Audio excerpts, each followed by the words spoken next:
नमस्कार, जय हिंद। मैं Jalkan Singh Rathore, national chairman national home guard welfare association.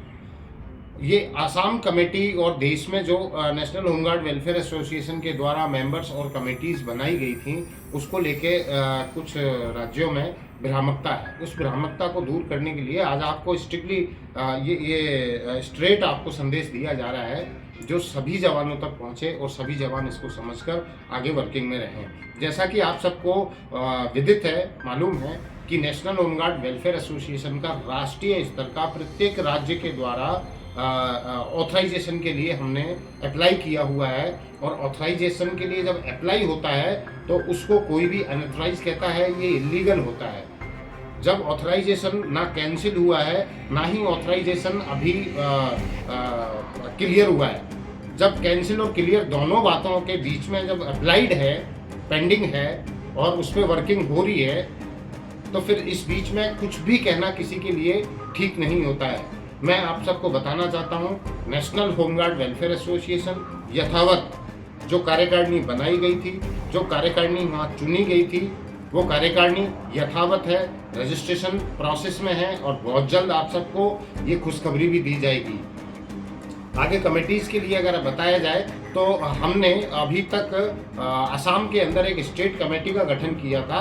Assam में जो स्टेट कमेटी थी उसमें प्रेसिडेंट और उनके साथ में कोऑर्डिनेशन के रूप में 4 members of national body, 4 member हमने नेशनल बॉडी के भी रखे थे, जिनको हमने कोऑर्डिनेटर के रूप में वहाँ पर लगाया था। अभी हाल ही में कुछ नए रजिस्ट्रेशन, कुछ ऐसी कार्रवाई वहाँ पर हुई है या अलग कोई संस्था बनाने के लिए प्रेसिडेंट और सेक्रेटरी ने वहाँ से इस्तीफे सोशल मीडिया पे वायरल किए। तो सोशल मीडिया पर वायरल करना प्रॉपर वैलिड नहीं है, लेकिन ये अगर देखा जाए तो अनुशासनहीनता जरूर कहलाएगी। फिर भी मैं ये कहना चाहता हूँ, वो हमारे साथ काम करना चाहते हैं, ऐसा उनका कहना है।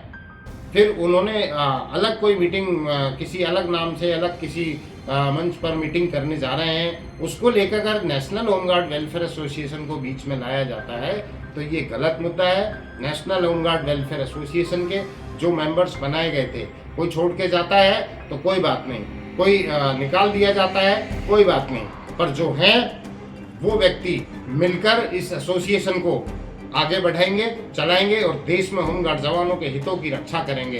तो आसाम के अंदर जो हमने कोर कमेटी के मेंबर्स बनाए थे 4, उनके साथ में 21 मेंबर हमने अटैच किए थे, ओनली मेंबर थे।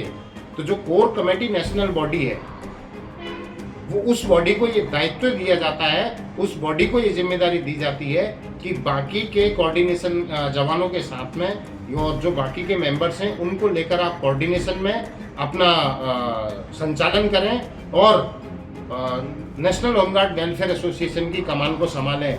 कब तक? जब तक कि वहाँ पर कोई सुलह या प्रॉपर संचालन के हेतु वहाँ पर जब तक प्रेसिडेंट सेक्रेटरी की प्रॉपर नियुक्ति नहीं हो जाती है या कहीं कोई संधि होती है, वो आगे बाद के फैसले हैं। लेकिन वर्तमान में पद खाली होने की वजह से जो कोर कमेटी के मेंबर हैं, वो कोर कमेटी के मेंबर आसाम कमेटी के बाकी स्टेट कमेटी के बाकी मेंबर्स जो आपके साथ कंधे से कंधा मिलाकर चलते आए हैं, काम करने के इच्छुक हैं, उनको साथ लेकर और साथ ही जो नए मेंबर्स आपके साथ में अटैच होंगे, उन सबके कोऑर्डिनेशन को लेकर नेशनल होमगार्ड वेलफेयर एसोसिएशन को असम स्टेट में मजबूत बनाएंगे। साथ ही देश में जहाँ भी जो नेशनल होमगार्ड वेलफेयर एसोसिएशन के जो पदाधिकारी मेंबर्स बने हुए हैं, वो सभी यथावत हैं। आप सबको खुशखबरी की बात यह है कि बहुत जल्द आप सबके बीच में जो सर्टिफिकेट एनओसी हमें एमएचए से लेनी है और जो अथॉरिटी हमारे पास आनी है, वो बहुत जल्द आप सबके सामने होगी। और इसके बाद क्या, उसकी कोई इंतजार नहीं होता है, काम तो अभी भी हो रहा है। अभी लेटेस्ट में दिल्ली में धरना हुआ, मांग उठाई जा रही है।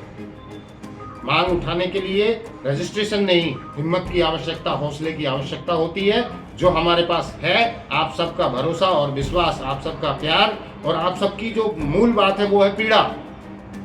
जिसको पीड़ा दिखाई नहीं दे वो ऐसे बैनर लगा के रजिस्ट्रेशन करके उससे क्या फायदा।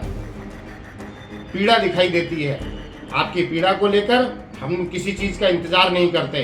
अभी संसद का सत्र चल रहा था, आप सब ने देखा, पूरे देश के राज्यों के पदाधिकारी उसमें शामिल हुए थे। हमने आपकी मांग को संसद तक पहुंचाने का प्रयास किया और यकीन मानना, जो आपकी मांग पहुंचाई गई है उसका कोई रणनीति हम आप सबके बीच में भेजने का मौका आएगा तो आप सबको सूचित कर दिया जाएगा। तो आप लोग अभी एकता बनाने के लिए, एकजुट होने के लिए काम करें और जागरूक रहें। आपको समस्त रणनीतियां, आपकी डिमांड थी धरना हो, आपकी डिमांड थी कि ऐसे ज्ञापन दिए जाएं, आपकी डिमांड थी, वो सब एक्टिविटी आप सबके सामने की गई है, आप सबके सामने साक्षात्कार हैं और आगे भी नई नई रणनीतियों के साथ आप सबके सामने नेशनल होमगार्ड वेलफेयर एसोसिएशन के समस्त पदाधिकारी उपस्थित रहेंगे। आप सभी अपना हौसला मजबूत करके रखें और आपको बधाई के साथ ये कहना चाहूँगा कि बहुत जल्द आप सबको देश में कामयाबी दिलाने के लिए बड़ी रणनीतियाँ गुप्त रूप से तैयार की जा रही हैं। अगर सरकार कोई कदम पॉजिटिव नहीं उठाती है तो यकीन मानना कि हम आप सबके साथ मिलकर सरकार को ये एहसास जरूर करा देंगे कि आप सबकी पीड़ा सर्वोपरि है। तो साथियों, फिलहाल विशेष तौर पे आसाम के लिए आसाम की कमेटी यथावत रहेगी। आसाम की कमेटी से जो कोई हटाए गए या चले गए हैं, उनके अलावा जो कोर कमेटी के जो मेन 4 मेंबर हैं वही इसका संचालन आगे के लिए करेंगे। जब तक कोई वहां पर दोबारा से कार्यकारिणी का गठन नहीं हो जाता, प्रेसिडेंट सेक्रेटरीज नहीं बनाए दिए जाते, तब तक आप बाकी मेंबर्स के साथ नेशनल होमगार्ड का आप संचालन करेंगे। आपके पास में ये दायित्व वैसे पहुंचा दिया गया है, साथ ही सहमति पत्र आप सबके पास में पहुंच जाएगा। बहुत बहुत धन्यवाद। जय हिंद।